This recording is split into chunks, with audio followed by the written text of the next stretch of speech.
आज का top defence update. Bharat के आकाश एयर डिफेंस सिस्टम के एक्सपोर्ट ऑर्डर को सिक्योर्ड रखा गया है। भारतीय नौसेना भविष्य में नेविगेशन सुरक्षा को बढ़ावा देने के लिए एआई पावर्ड स्मार्ट शिप लाने वाली है। आईएनएस इम्फाल 26 दिसंबर को भारतीय नौसेना में शामिल हो जाएगा। अरब सागर में हाईजैक माल्टा जहाज की मदद के लिए भारतीय नौसेना आगे आई है। पिछले साल भारत की घरेलू आकाश एयर डिफेंस सिस्टम को पहली बार एक्सपोर्ट लिस्ट में शामिल किया गया था, लेकिन खरीदने वाला देश अभी तक एक मिस्ट्री बना हुआ है। बीडीएल और डीआरडीओ अभी तक आकाश एयर डिफेंस सिस्टम के लिए ऑर्डर किए गए वेरिएंट के साथ साथ कस्टमर और ऑर्डर वैल्यू के बारे में चुप्पी साधे हुए हैं, लेकिन इससे रिलेटेड लोगों ने कंफर्म किया है कि यह ऑर्डर आर्मेनिया का था। आर्मेनियाई सेना ने आकाश सिस्टम के आर्मी वेरिएंट को चुना है, जिसमें भारतीय वायुसेना द्वारा उपयोग किए जाने वाले टेलर बेस्ड वेरिएंट के बजाय इंटीग्रेटेड ट्रक बेस्ड वेरिएंट है। कुछ समय से आकाश एयर डिफेंस सिस्टम के खरीदार के रूप में सूडान का नाम चर्चा में था, लेकिन ऑफिशियली कंफर्म नहीं की गई थी। भारतीय नौसेना समुद्री नेविगेशन के भविष्य पर फोकस कर रही है और स्मार्ट शिप ऑपरेशन के लिए आर्टिफिशियल इंटेलिजेंस सॉल्यूशन डेवलप करने के लिए निजी कंपनियों को शामिल करने वाली है। इस एम्बिशियस इनिशिएटिव का उद्देश्य सेफ्टी और एफिशिएंसी बढ़ाने के लिए एआई पावर्ड का लाभ उठाकर समुद्री सेफ्टी में क्रांति लाना है।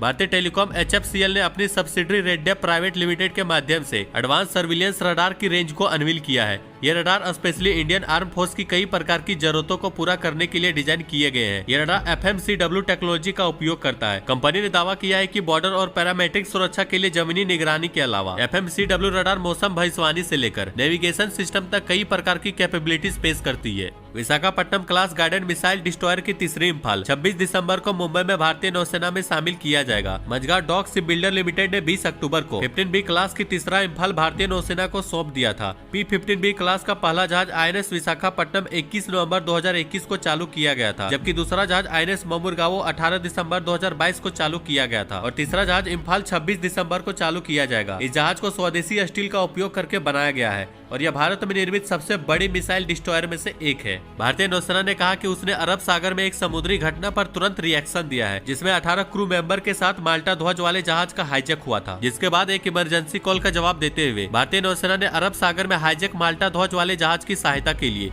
तेजी से एक विमान और एक युद्धपोत तैनात किया। डीआरडीओ एक नए 110 किलो न्यूटन थ्रस्ट इंजन के विकास के लिए 3 विदेशी कंपनियों के साथ चर्चा में लगा हुआ है। यह इंजन भारत के अपकमिंग 5th जनरेशन के advance medium combat aircraft AMCA fighter jet को पावर देगा। GTRI और डीआरडीओ इस प्रोजेक्ट को लीड कर रही है। घरेलू स्तर पर हाई थ्रस्ट इंजन डेवलप करने से भारत पर काफी अच्छा प्रभाव पड़ेगा, जिससे भारत के एरोस्पेस उद्योग को बढ़ावा मिलेगा। इस इंजन प्रोग्राम की सक्सेस भारत को ग्लोबल एरोस्पेस मार्केट में एक प्रमुख खिलाड़ी के रूप में स्थापित करेगी। आज का क्वेश्चन ऑफ द डे, वयामरक्षम किस आर्म फोर्स का वाक्य है? इस वीडियो के बारे में अपनी राय कमेंट में जरूर दें। बाकी लाइक और सब्सक्राइब जरूर करें।